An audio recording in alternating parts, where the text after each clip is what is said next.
Good evening. Welcome to the Wednesday episode of the Hog Talk podcast, presented to you by Vision Exteriors, coming to you live from the Sterling Soap and Roastery Studios, part of the Believe and Buzz Radio networks, where you can hear us each week on 106.7 in Central Arkansas. All live shows are presented to you by Arkansas Brewing Company in downtown Ozark. I am Porter Hayes, and alongside me is Adam Hall. We're also brought to you by Bet Online, the world's most trusted betting platform, and your number one source for everything sports.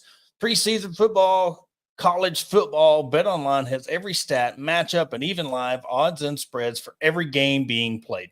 Think you know your stuff? Get in our winner-take-all $200,000 NFL Survivor pool for this season. When the game's over, head on over to the online casino, get on a game of blackjack, poker, or unwind with one of our over 150 games. Head to the website and use the promo code BLEAV to get in on the action. BetOnline game starts here, and we are in bye week. Adam, the fans still raving over the win against Tennessee. Talk about that. Taylen Green's injury update and the return of the slobbering hog. And I know there's been a few that don't quite get it. It's all a nostalgia when it comes to the slobbering hog, and it was $1 million slobbering hog at that. I was back and forth on it for years. I just thought it was something that we're never going to see it again. But under your check, listen to the fans, and in whatever capacity, however they did it, they got it done. I will say that was the 500,000 just a little bit of a ploy to get the fans to pony up, and Justin Moore's addition to the proceeds from his concert going to it. It might have been either way. We got it here. I was in the boat of maybe going with a different logo that we hadn't seen before, like hog jumping through the A on the court, something like that. But at the same time, it's a change. I didn't care much for the state outline, the way it looked with the straight lines. I would have rather had the actual rigid outline of the state if they were going to do that. But I like the fact that it goes almost 3-point to 3-point line. So you got a bigger, more prominent logo out there. We'll see if it brings them some luck. Yeah. And look, you see, like with the Walmart logo, the Tyson logo. This is all just really tied in the state. You've got your two states' biggest companies on your court, Nolan Richardson court, Eddie Sutton in the practice facility. You're having all these names. And the coolest thing is this. Would this even be possible if it wasn't for the NIL? Because now you're not going to a board of trustees. You're not going through a vote to bring this back. You're actually listening to the fans. And I don't care. I know there's going to be drawbacks. There's always going to be people that have something to say about it. But in reality, would this even be a possibility if the NIL, getting the fans involved, giving them a chance to give back, would it even happen? I think we're at a point now that you're going to have to listen to the fans more that are ponying up their money when it comes to certain things. Maybe next we're going to see, God forbid, the anthracites come back. Let's have a donation there. But I was looking at it even too. Would more money have been raised to keep the front-facing hog off of the court? Oh, yeah. Yeah, like if there was like, hey, we need $1 million to not put this on the court. Let's make it happen. If you don't donate $1 million, we're going to go back to the old products, the drink products, and we're going to bring back the front-facing hog.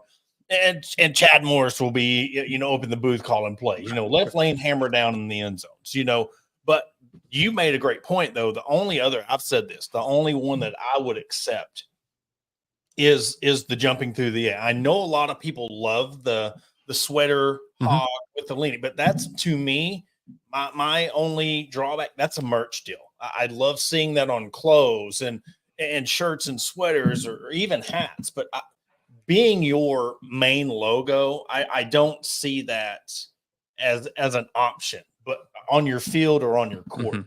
Having it on your shirts or your cars and stuff, completely okay with that. But there has been a lot of good logos when it comes to the Razorbacks, and you keeping that front facing hog. Well, I'll tell you one that's worse than that. That was where they had the hog, and it looked like the hurricane kind of symbol around it. It had the weird design in the backdrop. Mm-hmm. I think you know what I'm talking about. And then there was one like 2007-ish that the Razorback had the smoke or whatever coming out of its snout, and it looked just like the Red Wolves one. Yeah, and it had the weird Arkansas font that it was kind of sitting over. That whole arrow was just kind of yeah, and you know it's funny. Bring all yeah, 40 minutes. Just need to lay down and have a good bleed, you know, and bring everything back. But you know, we talked about the win over Tennessee, and in our episode of This Week in Arkansas that you can see tomorrow night. Alongside Scott Covert, myself will be breaking down the weather for the weekend, and Lindsay from All About Arkansas will give you a travel destination and update you on festivals and stuff. But the fact that this could not have come at a better time for Arkansas, especially when you look at Taylen Green and what thought might be an MCL issue. I don't even know if we can even say that without saying, I mean, maybe a lower extremity, but it's a bone bruise. So you could have a chance to get him healthy. But as you stated, more importantly, if he's not ready to go, you got a full week of getting Malachi Singleton ready to go.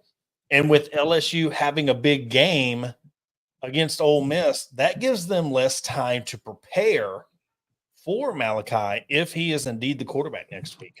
Yeah, you know, I think that's one of those things. While also, too, we kind of talked about and alluded to Sunday, when it comes to what Coach Pittman will or won't say to the media, you know, they could be saying one thing and another thing be happening behind closed doors because they're not trying to give LSU any indication of what's actually going on. So, you know, it's one of those, even with bone bruises, I mean, you could still be looking at 10 to 14 plus days to get ready. So I think it's one of those that the bye week came at the right time for us, unlike Tennessee. So it's one of those that take it for all it's worth. You know, I think they put out today that we might even see Kudus, Jalen Braxton, and Miguel Martin back. So, you know, that'll be some additions that, you know, we've been missing. That's a thing that I don't know if I've seen it much out there. I'm sure there has been people that's brought it up, but look at this team in the position they're in, and they're not full strength. You had your kickers out. You got your backup kicker in. You had a backup freshman quarterback in, and you were able to. And I don't care. We said this on Sunday night show. They let them score, but it is what it is. He had to get him there, score, but he still scored. And for them to be able to, you lose 2 games the way you lost them, especially with the Texas A&M game, and had us coming down on them. The fans, everything that could set up for disaster and a downward spiral for this team, they believe in what they can. And it's almost like you see the fans as your family. They're going to be disappointed in you. They're going to be mad if you lose or upset, but they're always going to be there. And they showed up Saturday night for a big primetime game, and you have another one coming up. That's something else that adds to this. You have 2 night games in a row against Tennessee and LSU, and I think I'm going to ask that tomorrow. You know, knowing the schedule, and you see how we are. We griped about the first part of the season, but would you trade that knowing that you have 3 marquee games, LSU, Tennessee, and Texas in Fayetteville? I think most fans would trade that. I mean, I'm right there with that. The only knock I have on the Texas one is the early start. So we're looking at 11 a.m. But, you know, when you're looking at a schedule that you don't have Alabama, you don't have Georgia, you know, you don't have what has been at the top of the SEC. And that may not be the same, obviously, after 2 losses by both of them. But you don't have those teams that you've struggled with for years. You know, you finally got that Alabama off your back a little bit. And yeah, you get to flip it with, you know, the now current number 1 Texas. But, you know, it's one of those, you get them in your house, you come in on a high horse. I will say is that, and I hate playing this card, but you just go to it as an Arkansas fan. I feel like that you didn't leave it all out there against Tennessee to then lay a goose egg against LSU. So it's one of those, you just got to get your head right. And I know you were in celebration mode, but get back into work mode and get everything ready for it. And I will say, I posted a funny video before we went on. It came from Josh Dobbs, who's the former Tennessee quarterback, currently plays for or backup at San Francisco. So him and Jennings had a bet with Brandon Allen. So whoever's team lost, they had to wear the other team's stuff. So Josh Dobbs posted the video of Brandon Allen letting them pick out what Arkansas gear they were going to wear, and they had to do the Woo Pig suit and everything in the locker room. It's always, because these NFL guys, they still hold their colleges to their heart. Yeah, so it's fun to see when these guys place these bets. I'd have put his ass in that Apex jersey with the hogs on it. Yeah. I would have put him in that, or even like the throwback starter jacket. But it's funny, Vanderbilt beating Alabama, and a lot of people are like, the 1 year Arkansas doesn't play them, they get upset by Vanderbilt. It could have been Arkansas, but I mean, with that being said, that's another woulda, coulda, shoulda. But I think Arkansas fans you can say 6-0 all you want, but I'm more proud of this team for being where they're at now and overcoming that A&M game and beating Tennessee. Mm-hmm. I'm not saying I wouldn't take 6-0. Who wouldn't? And with this 12-team expanded playoff, you still have a chance. Because guess what? You're out of the game of potentially you don't have to play. And look, this is best case scenario.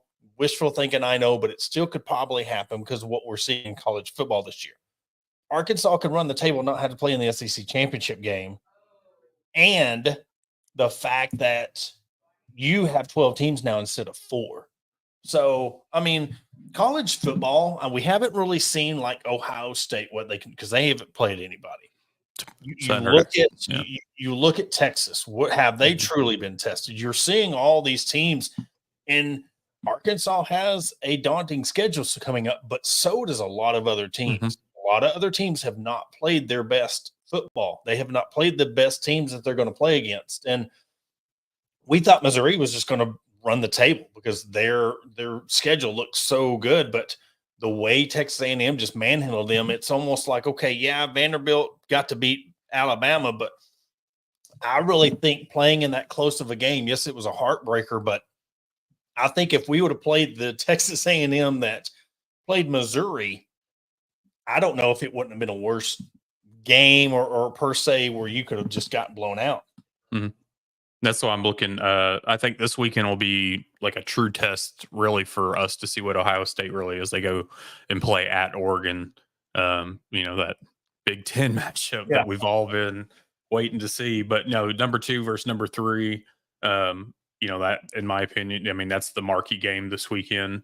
So there's a lot in there. I know there was a lot of other matchups preseason they were looking at, like, oh crap, this is going to be a hell of a weekend. Of course, USC is no longer ranked, and there's been few others that have faltered. But looking back, I was thinking about the Texas A&M game, and some of it I just go to Arkansas being better than a lot of people, including myself, thought, or they're better than thought. Yeah. So, that Texas A&M team is the same team that we played. I just think that Missouri is on a lower level than a lot of us thought they were. Yeah. So, I think a lot of it just came down to, just like we showed with Tennessee, is we're a lot better than a lot of people will give us credit for. And keep underestimating them.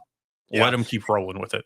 And I take the Oklahoma State game. That's the one that really got me, because that was one you should have. I mean, you had that one in the bag.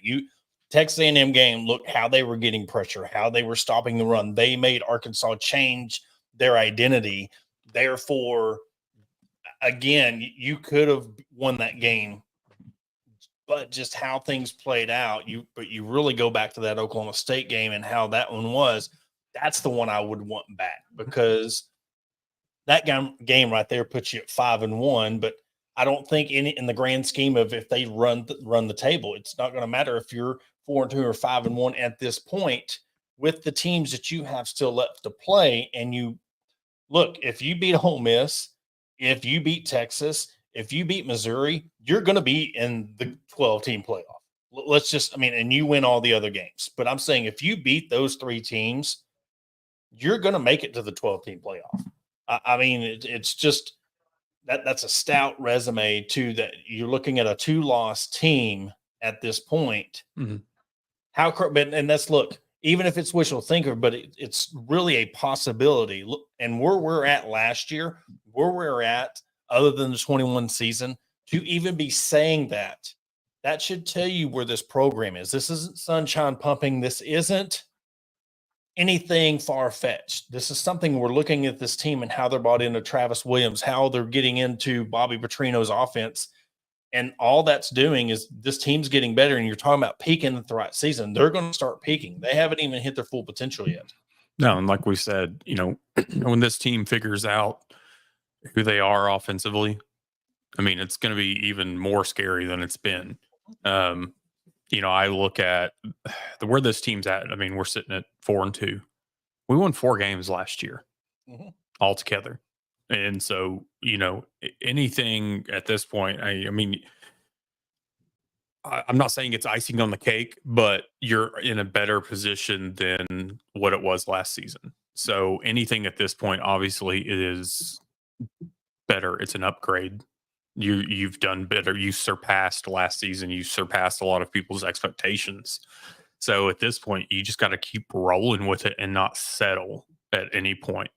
And I feel like that there's a new sense of who this team is to themselves. They know who they are. They're tired of people doubting them, especially other teams. You know what? All these players on these other teams that are coming out and saying dumb things, keep it up, because you're just pissing off the players, and they're taking out. One thing I did notice though with the Tennessee game, after talking to a coworker that I've known for 20-ish years, he brought up a point that we did to Tennessee kind of what Texas A&M did to us, that they just kind of grinded it out, and then your last drive or your next to last drive, you just kind of ran the ball down their throat, punched them in the mouth, and you end up scoring to take the lead at the end of the game. And we basically did what Texas A&M did to us. I think this team needs to look at, if you're questioning quarterback play, run the damn ball. Yep. I mean, that's just one of the eat up the clock, 7, 8, 9-minute drives, keep them off the field. I think that's what you do. You keep the offense on the field as long as possible, and you'll keep a fresh defense that it's hungry and that has a lot of confidence going right now. Well, and another thing, you noticed that, Landon Jackson was getting more pressure. You're seeing the surgence of Eric Gregory, a Cam Ball. Guess what? More people, other teams have been able to get by with double teaming Landon Jackson and not getting any pressure on the quarterback. This defense is starting to really gain confidence. And that's dangerous for these teams coming up, because look, you got LSU coming in with Nussmeier. He's not Nico. He is not a mobile quarterback. Now, I'm sure he's like the Connor at Texas A&M. He can get you some yards if he needs to. But for the most part, he is a pocket passer. That's where I give Arkansas the edge in this game coming up, because, one, you have to now respect more of the defensive line. You could end up having 3 defensive linemen on Arkansas's team that gets all SEC honors, whether first team, second team, or third team.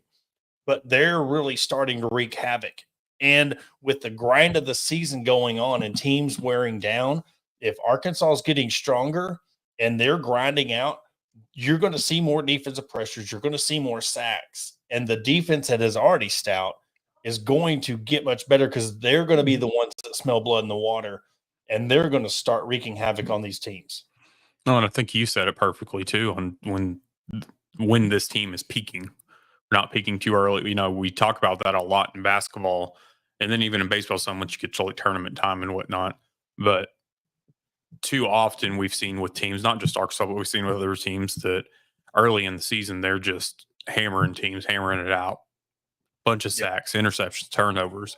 Then about that halfway point in the season, they're struggling. They're losing players. And, it's one of those that besides Kudus and a couple others, we've had the luxury of maybe just missing a game here, a game there. But here we are, we're getting guys back that have been out, whether it be one game or 5 games. So we're getting guys back when the right time is hitting for you to start hitting your stride.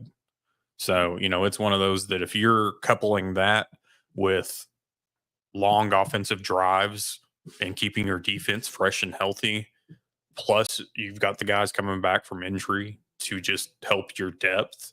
I mean, that's everything that you could hope for. Yeah. And you look at the upcoming schedule and just how this team is performing with Lynn and Jackson, and you have LSU coming up, but it's a breath of fresh air to see, because we're going back to the NIL. You're going into this, and people that win over Tennessee projected people to give to the basketball. Yes, people did, but I mean, you're coming off that win. You said it perfectly. After the game, you're like, I wonder how easy it's going to be to get NIL.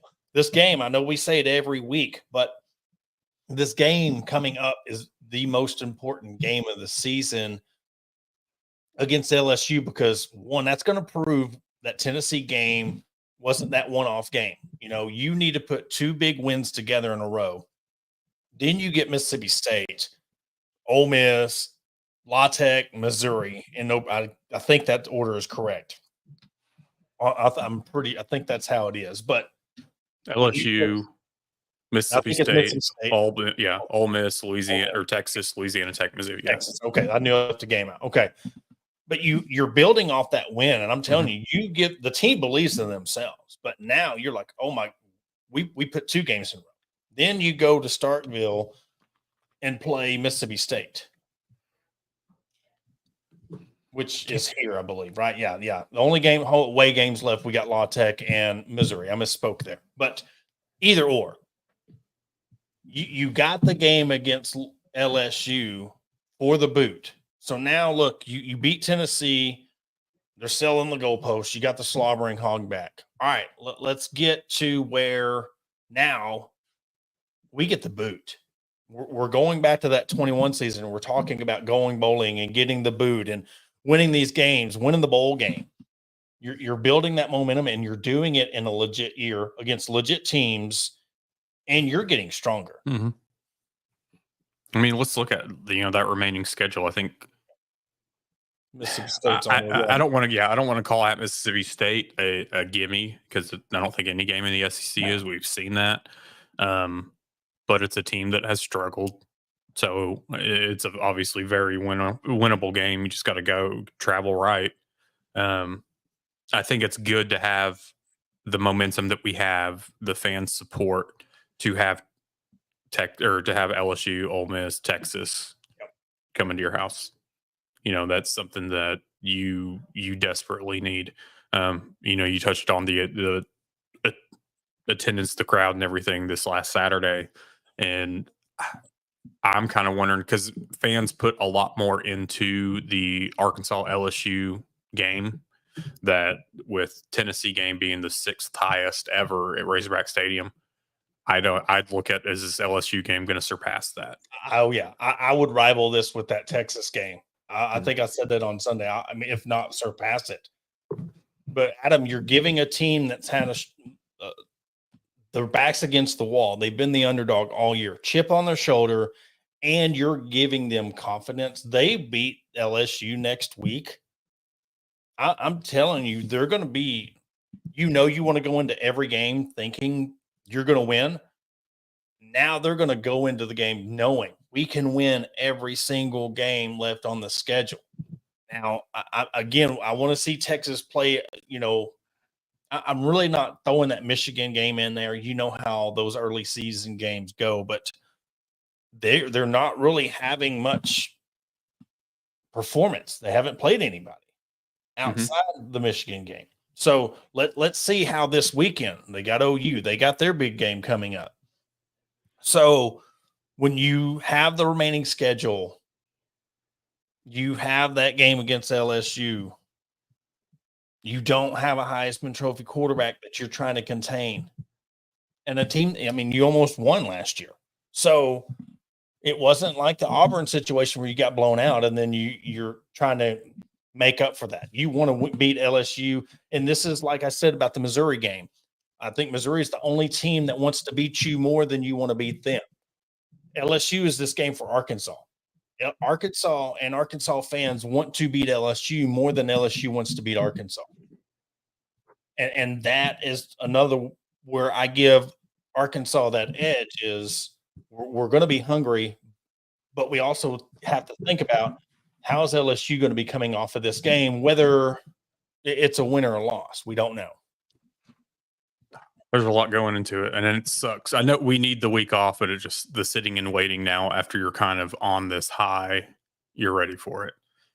But yeah, I mean, Texas, honestly, besides if you want to include that Michigan game, which I know you and I both do not, their first real game. And it's hard to even say. The only reason I'm going to include it is because it's OU. It's the Texas OU game. Oh, yeah. Even if OU is kind of down or whatever, it's still a game. You have to. Most of the, yeah. Exactly. You have Look to respect Arkansas's the game. done to LSU when they've been down. I mean, Arkansas's beating a number one ranked team. They're unranked.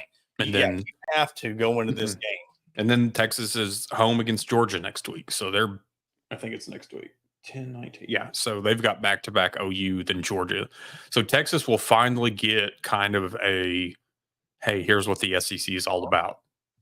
Is you're still having, this rivalry game, but then you're going into, they've got Georgia at home, then they're at Vanderbilt, who we've seen is not a pushover, home against Florida, at Arkansas, home against Kentucky, and then they're bringing back their rivalry with Texas A&M at the end of the season.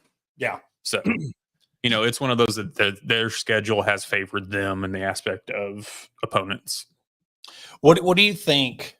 I think this will end up being my question tomorrow. What do you think with Alabama beating Georgia and then Vanderbilt beating Alabama? What do you think this has done to the SEC as a whole? I think I remember putting out there, does it make it look like the SEC stronger or weaker? But you're seeing other teams at this point being like, okay, it's either going to be Alabama or Georgia. They're going to run away with the conference. You're seeing a more wide open conference now. Players, teams are going to be in more position to make that, because there's no more divisions, make that SEC championship game. What do you think that's doing now moving forward since Vanderbilt's beaten Alabama with other teams that could be in contention for this SEC championship game? I think for other teams, other players, other coaches, it gives them a sense of they did it, so why can't we? It's not just the end all be all with Alabama and Georgia. I think your other conferences look at it possibly like, oh, hey, they're going to underestimate the SEC. And it just gives other fan bases more room to crap on the SEC. In reality, they're just going to use that as, oh, y'all aren't as good as, you've been saying. I look at it like it's made the conference stronger. You've got more teams now that are going to come in and smack you in the mouth, and it's not guaranteed anymore. We just saw it with Vanderbilt. Vanderbilt's been a pushover for teams for years, and they came in and took down Alabama. With or without Nick Saban, doesn't matter. It's still his players. It's still the number one Alabama team. I think now you have to look at the SEC, with NIL, with transfer portal. We still have the clout that comes with the SEC as being the best conference.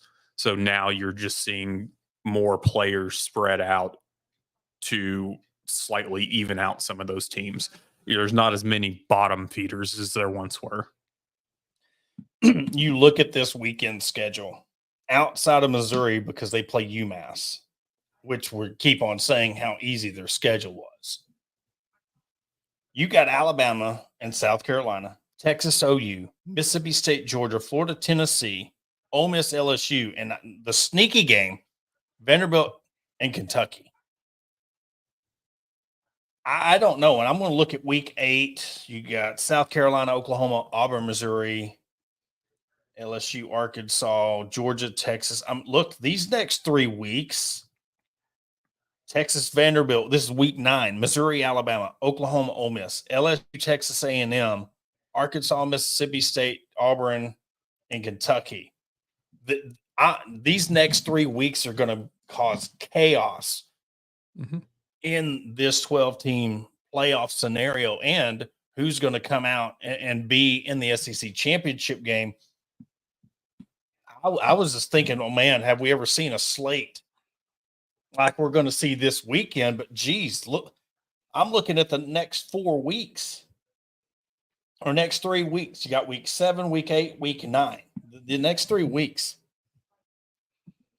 If you can't look at these schedules for the next 3 weeks and say that the SEC is not the best conference in the country, I don't know. You're smoking crack, because now that you see where Vanderbilt's at and beating Alabama the way they did, it was not on the foot. They walked them. Yeah. I mean, and the fact that you see this week coming up on where there is, and again, Missouri, they need to go play in the Sun Belt or something, because they get, you look at their schedule though, they get UMass, then they got to play Auburn, and then they finally get Alabama on the 28th. So they've really, Texas A&M, you've seen what happened when they had to play somebody.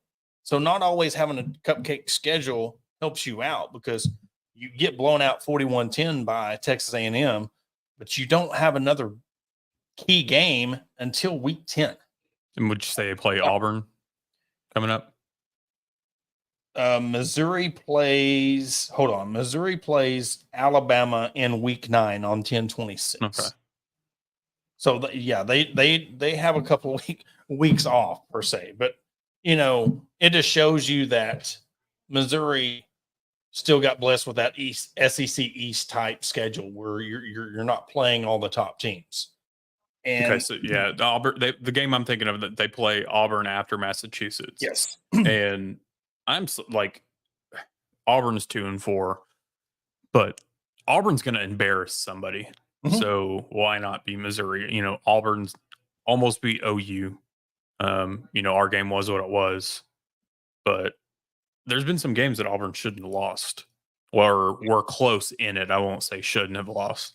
So you screw around like we've seen Missouri do, and you're going to get embarrassed by Auburn. So here in 2 weeks, have another cupcake with Massachusetts.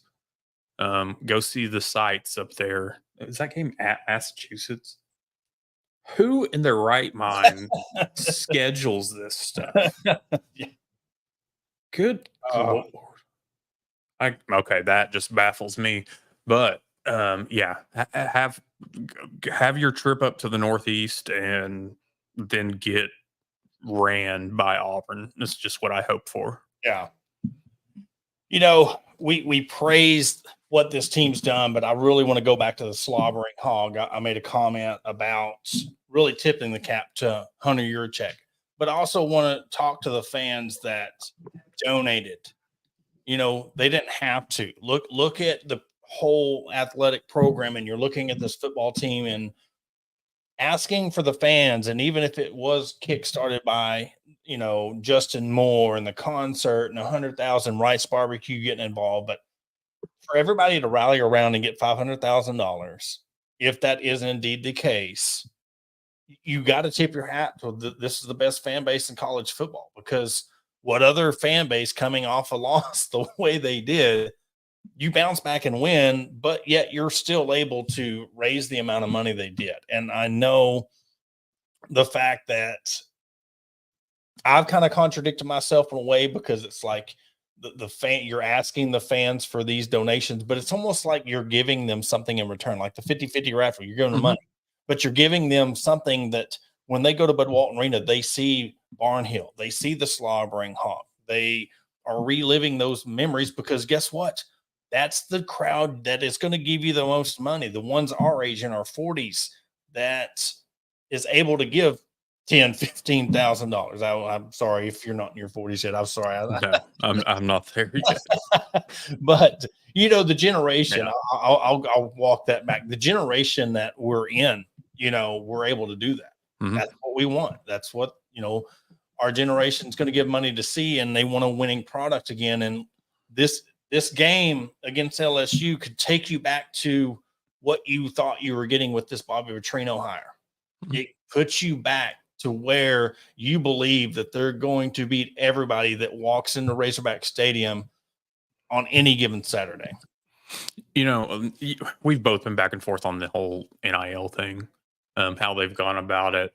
And I will say that they've done things that should have been done. They're giving fans things in return for it. I think one of the number one questions I've seen just before this whole thing with the NIL, and it's not really been a question as much as just been statements, is you've got a lot of fans out there that would prefer to know like where their money's going, what player their money is going to, et cetera, things like that. It's the ROI that we've talked about, whether it be a sponsorship, whether it be the NIL, they want to know where it's going. And so here we are with the Slobbering Hog. You knew what you were getting by doing it. Just like people that want to say like, hey, I want to give that tight end $100, or I want to give that quarterback this, or that offensive lineman or defense, whatever. They want to be able to pick. So this is giving the fans something in return, a reward, if you will. They feel like that they had got something that they contributed to. Yeah, and I know you have the merch that you could buy that proceeds of that go, but it's a lot different than, hey, look, you don't have to go to McDonald's and get a bag anymore and give to players. You can actually give to a team. But yeah, it is the fact that you wish, but you could, because you could be like, hey, look, come sponsor our car wash and I'm going to give you $500. Come do this bake sale. I mean, I'm just throwing little old piddly things out there, but that's where we are. Come on our podcast, come on our show, do this where you can singly, work through the edge.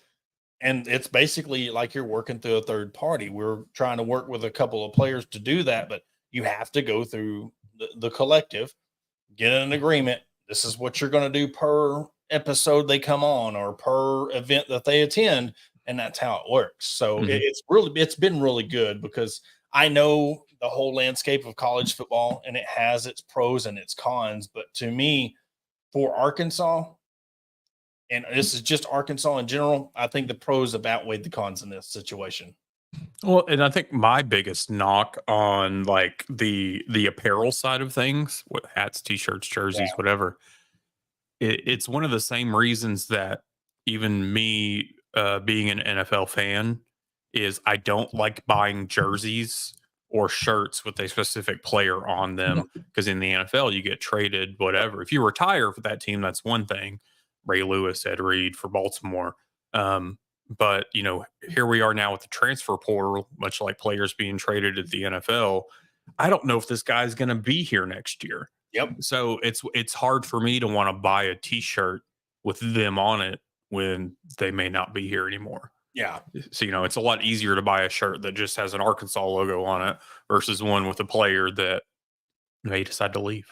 Yeah, and that's where the personal touch, you get your friends, your family, people that support you. They're able, that local car dealership or that local bank or that local business that can give you money. Hey, look, this is a website. Hey, come wear your shirt. We'll hand them out at this event and we're going to hand you some money. It's things like that. I have a softball player that I've known since she was, 4 years old. I played softball with her parents, Jaden Wells. She's from Paris, plays for the Razorbacks. I mean, that to me, I would buy something with her name on it, because it's that connection that you've watched this little girl in pigtails grow up. Now she's playing for the U of A, has loved the Razorbacks her whole life.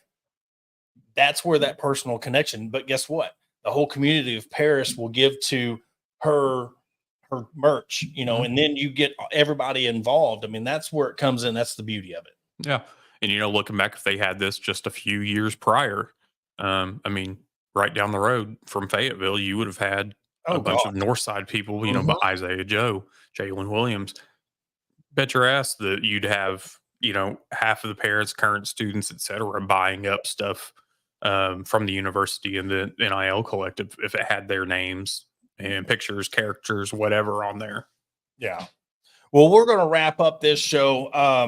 I'd be remiss if we didn't mention it. I have family in Florida, and I know that there's a lot of people that either have been affected by Helene or their families in Florida going to be affected by Hurricane Milton. But look, thoughts and prayers go out to everyone that's going to be affected by these storms. Still, I talked to my family in South Carolina, and it's been 11 days since they have had power. And my cousin is in Lakeland right now, weathering out the storm. So, listen, everybody be safe, check in on your loved ones, and our thoughts and prayers go out to everybody because I was telling my kids, we had a power outage that lasted like 42 hours or something. We had the power go out a couple of times when the strong winds come through Mulberry. But to imagine living through this twice, for some people having to deal with two of these hurricanes back to back, and just getting relief, getting somewhere to go, not being able to leave because you see Florida, you're either going north or south. And so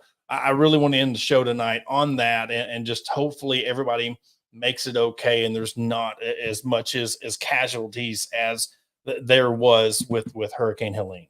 No, definitely take this as precaution for yourself and your family. Have a plan, have food supply for a couple few days, week, if you can do, gas supply on hands, whatever the case may be. You don't know what's going to happen here, whether it be a tornado or just overall power outage, something. So it's one of those that, prepare yourself to. Yeah. Well, that's going to do it for this shortened episode of the Hog Talk podcast. Again, presented to you by Vision Exteriors. I want to thank all of our fans, all of our sponsors for making this possible. We are working on some technical issues to kind of seamlessly move position over to YouTube, do some conflicts with revenue sharing and monetization items because of views not on YouTube. So we're going to test that out, try that out. But I always am upfront and honest about things. But if you could subscribe, share anything with our YouTube channel, we're going to be transitioning over there doing our stream. So again, appreciate everybody for joining us tonight. Don't forget to watch our episode of This Week in Arkansas coming up tomorrow night, and we will come back to you on Sunday night. Thanks again for watching.